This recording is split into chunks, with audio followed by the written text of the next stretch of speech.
Welcome to another episode of the Print Reporter Direct. I'm Shubhangi Mishra. I'm a correspondent with the Print and I work with the features desk and I focus on long form articles. Some of my bylines that you may have seen on the Print's website.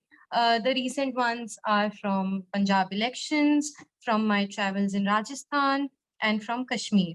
Right now, I'm in Gujarat and I'm covering a wide area here actually. So my first stop was Vadodara, where I met Shama Bindu, who has decided to marry herself. On the 9th, in fact, she did get married to herself. You can see some of the photos that she has uploaded celebrating her wedding ceremony with her friends. My second stop was Surat. Surat is where the Aam Aadmi Party has about 23 to 24 councillors in their municipality. It is the largest representation that the Aam Aadmi Party has in any government body in Gujarat. And Surat is an upcoming sort of an epicenter for the Aam Aadmi Party for the upcoming elections. Right now, I'm talking to you from the coastal town of Porbandar, the birthplace of Mahatma Gandhi. And here I have come for a couple of interesting stories. The first story is so there were a lot of active gangs in Porbandar in the 80s and 90s. And I was here to meet some of those dons, those erstwhile gangsters, to understand how they're doing in their sunset life, in their post-retirement life.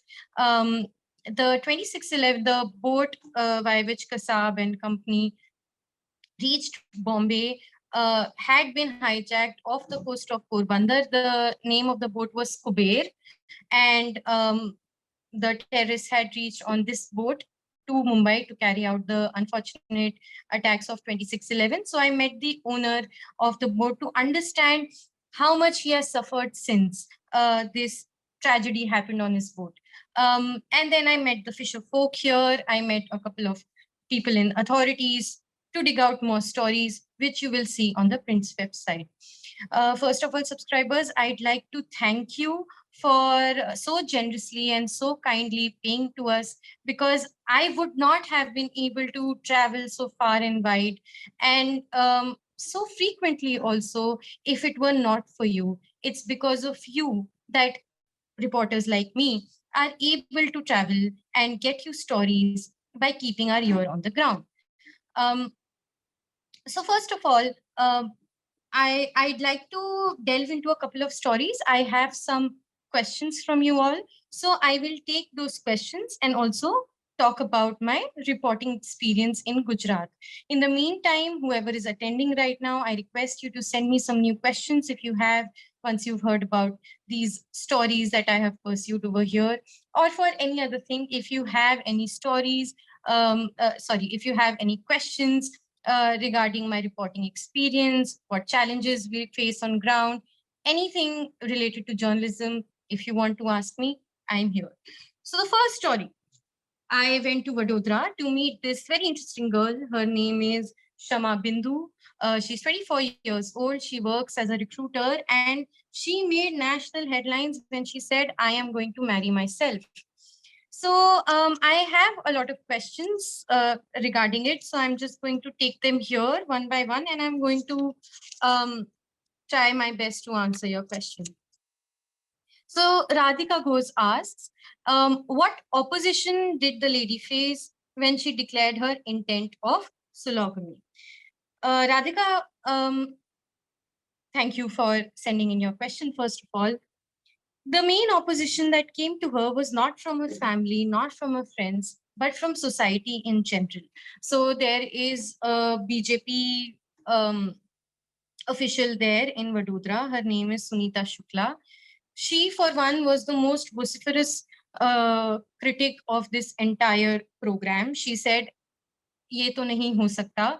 She made sure that Shama does not get married in a temple like she had planned to, like she wanted to, because she said that this sort of threatens the Hindu dharma. She told me that people nowadays are very easy to influence and they might actually go ahead and get married to themselves. And if people start doing it in large numbers, the population of the Hindus will reduce. She went to a lot of debates, etc., and voiced her criticism of the same. Because of this, Shama actually decided to marry herself in her house, and she did not go to a temple.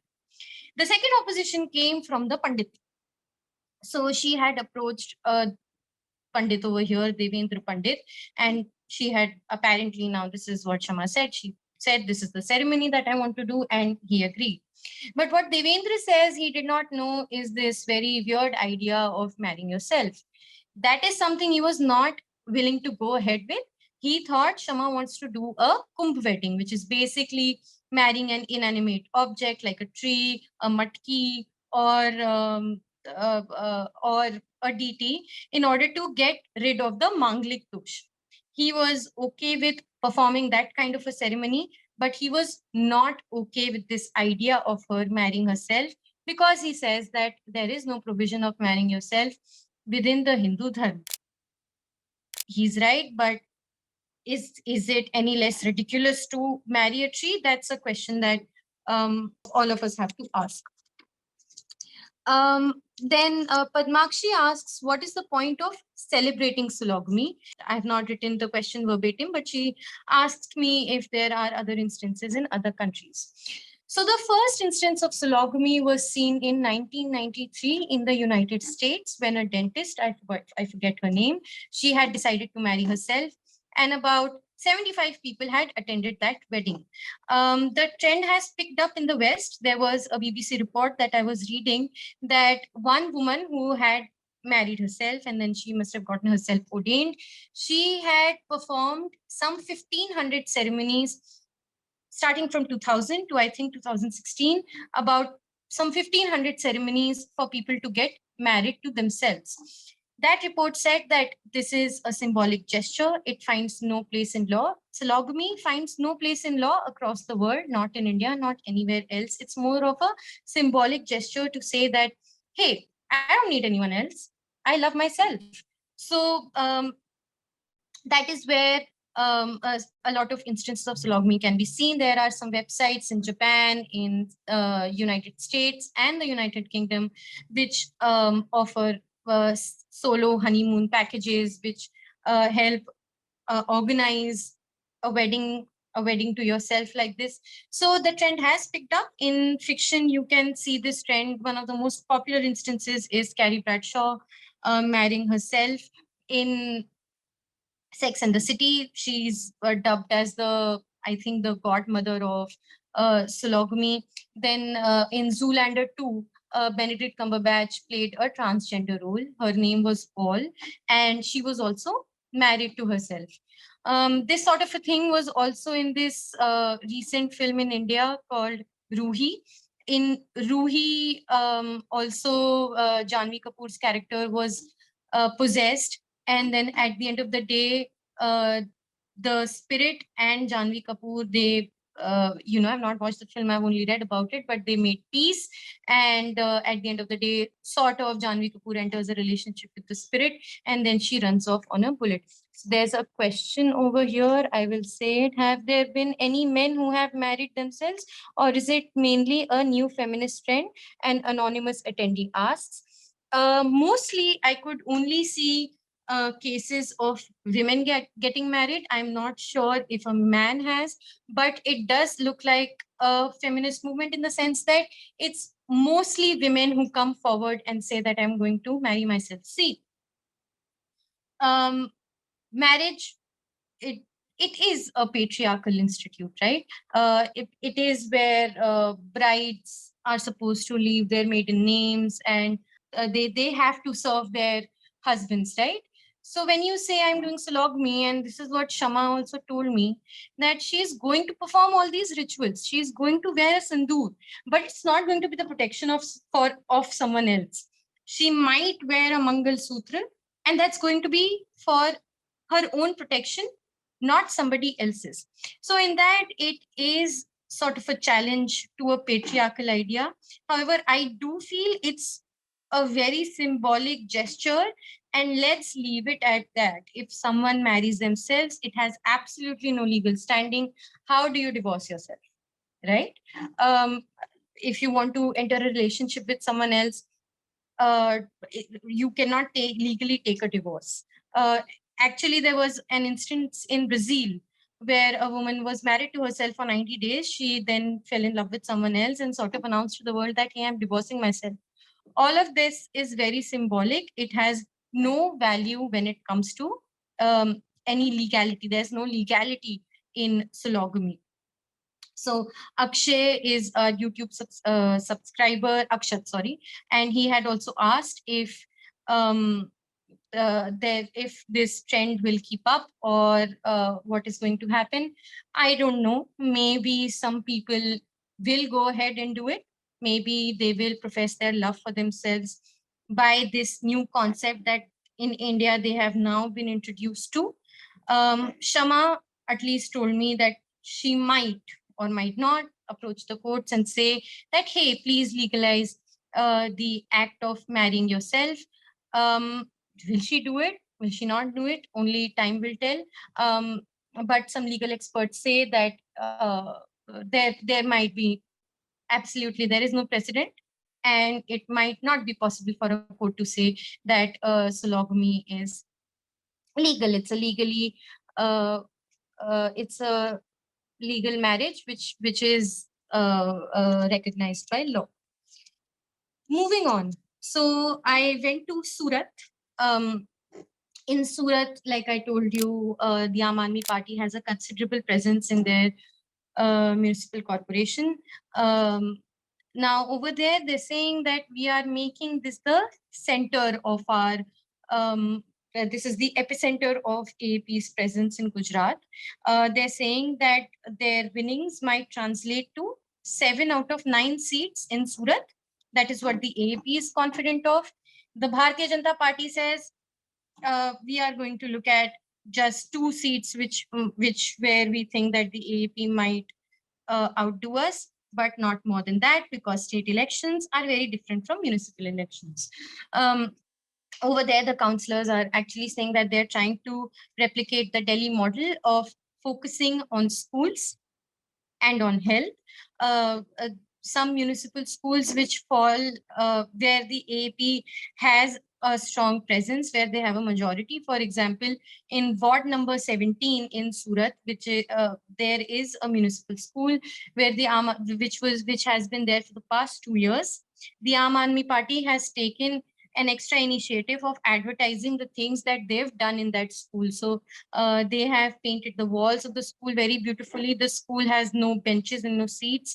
So they've said they've allocated about 40 lakh rupees in order to sort of renovate that school. And they are also making another floor there.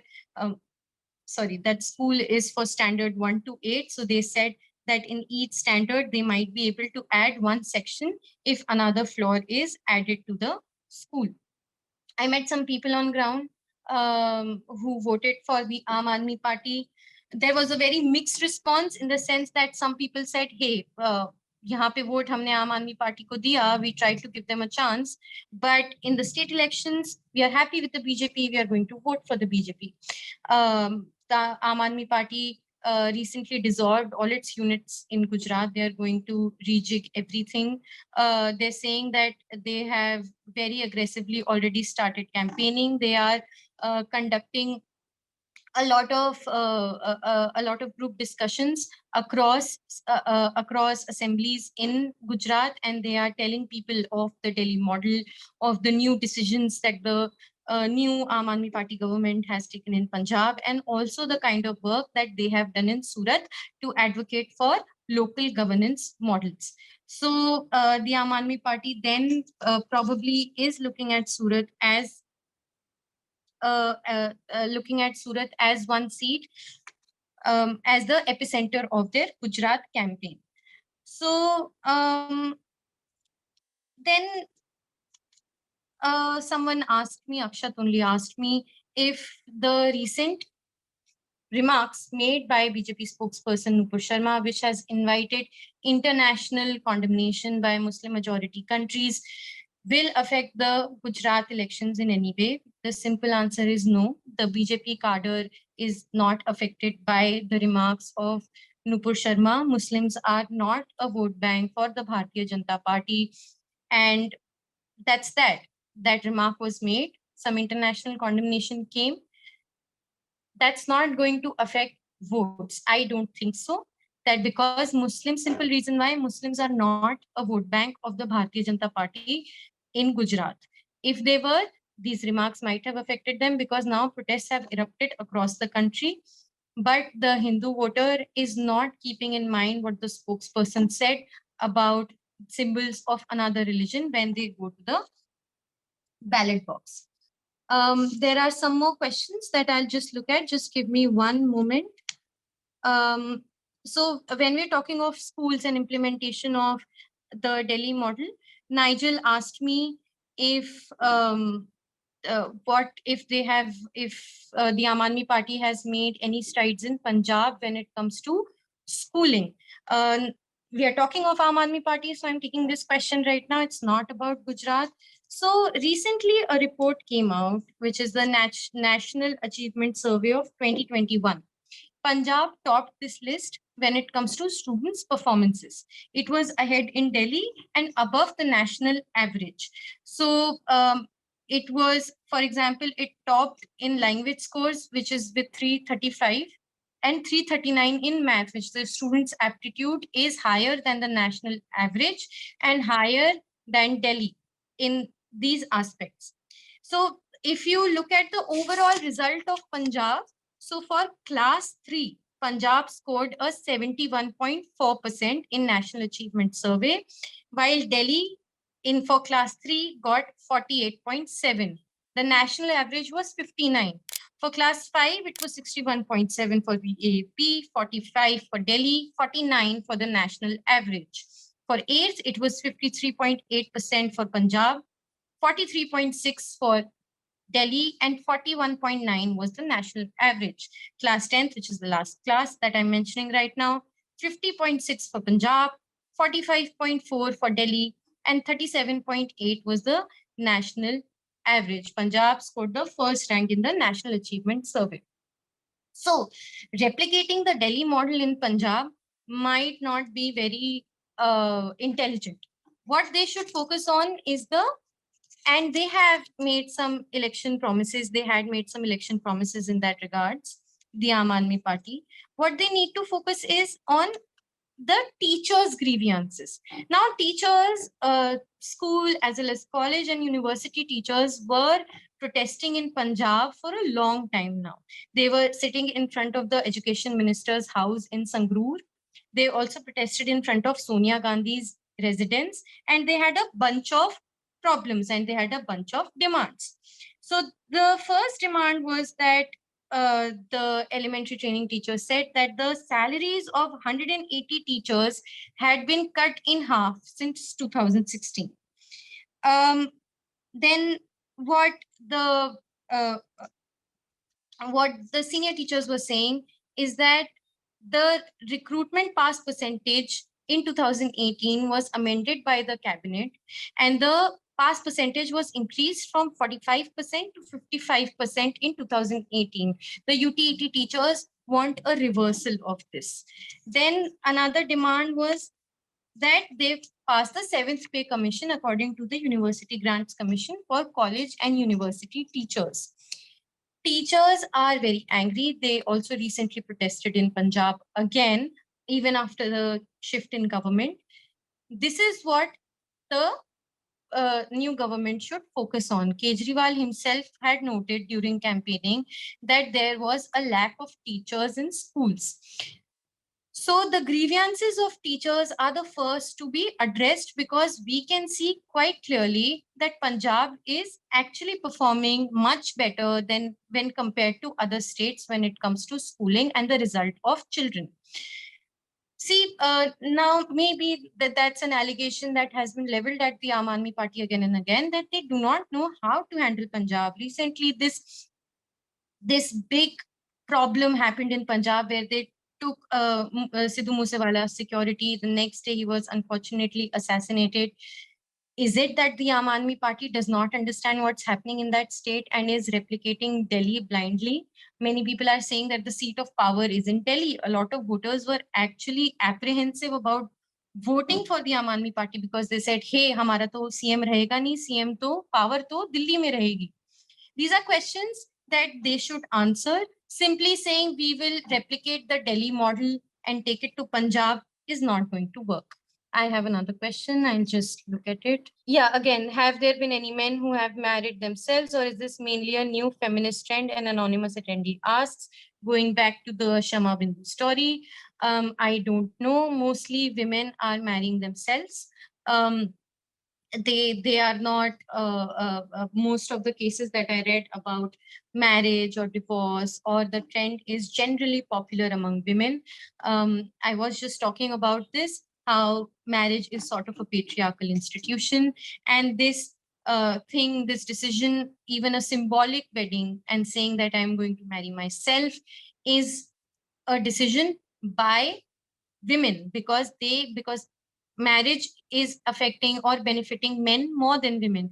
I think that's something we can agree on, which is why mostly it's women who are getting married. If men have married themselves, I don't know, but I can say it with a certain degree of confidence that it's women in majority who are taking this decision. I have some more questions. I'm just going to look at them. Okay, so Shashwat had actually asked me, what is the point of Sologamy?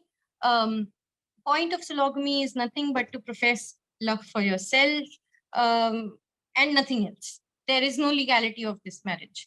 If you want to remind yourself that you are enough for yourself, that you don't need anyone else, maybe this is a party that you can throw for your family and friends.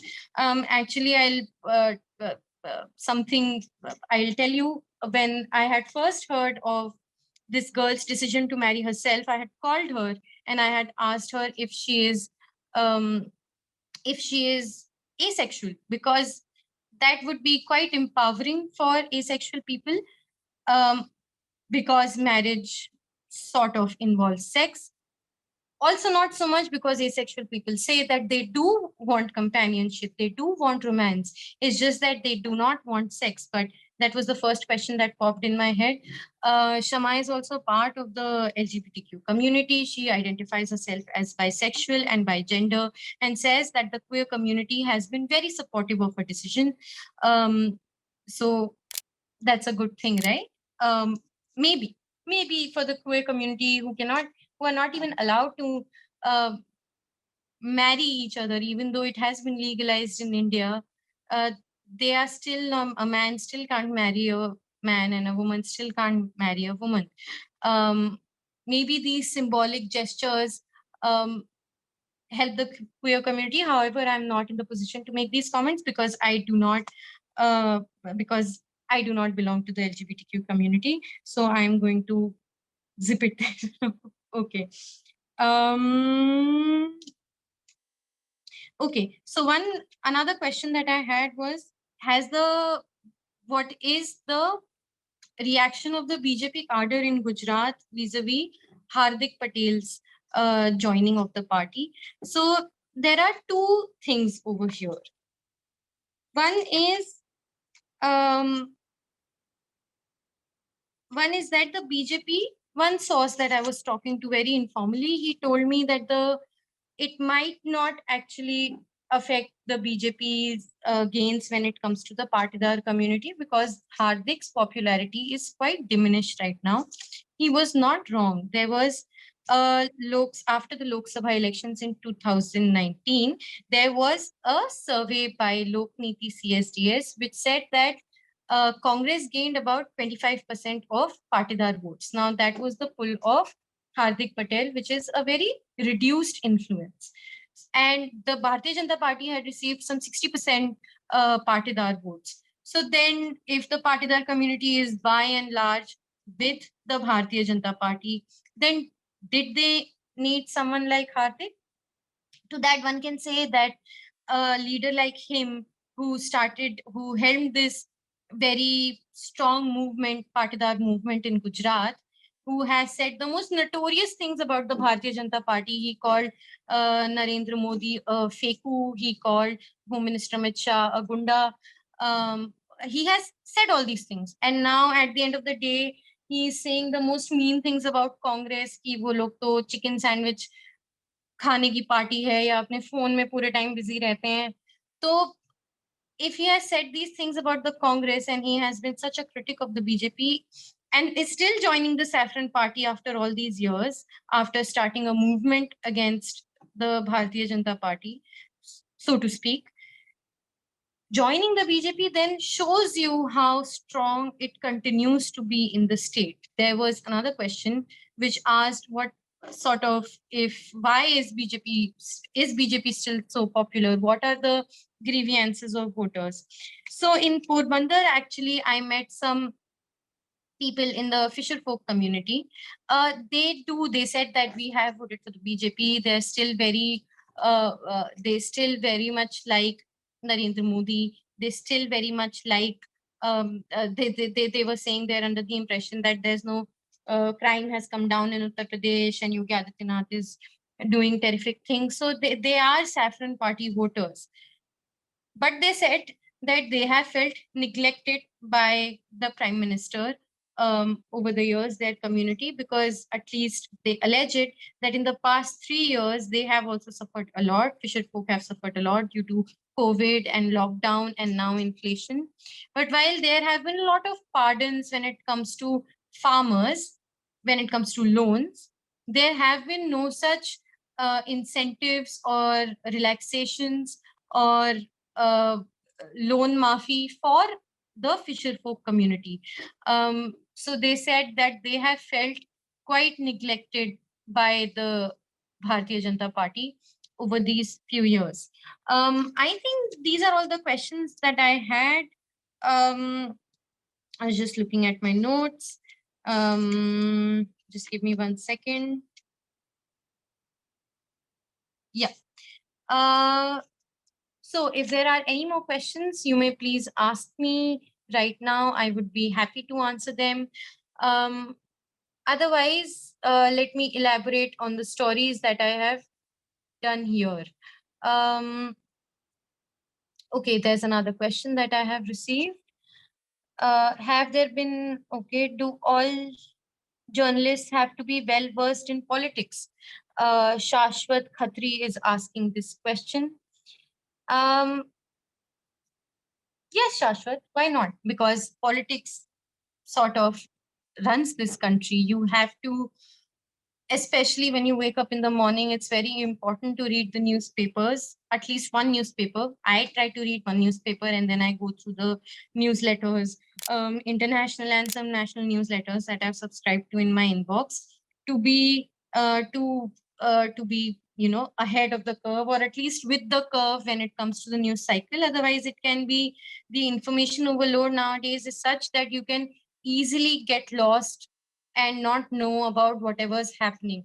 So especially beat reporters in organizations are very well versed with what's happening with their beats, but also what's happening in politics, because a lot of beats can be entwined with whatever is happening in politics. It helps you understand the country better. Having said that, not all journalists are expert on politics. Not all of them need to have a very, very, very strong opinion on the politics of the day when it comes to because it's not necessary for their functioning to go smoothly if they do not have an opinion on politics. At the same time, it helps you understand the country better each day. Politics, the India's politics is very strong. It helps you understand why a leader is where he is. It helps you understand the demands of the voters and hence the population of the country. So yes, everyone should be well versed with the politics of the day, but they need not be experts on it. With that, I will wrap up this session. I hope this was informative. I was a little bit hesitant and all over the place here and there, but I hope you still enjoyed this panel discussion, this Reporter Direct, and I hope to meet you all very soon again whenever I'm traveling next or pursuing a bigger story. So thank you for joining us. Please keep subscribing to The Print. It's because of you guys that I'm here in Porbandar and talking to you all.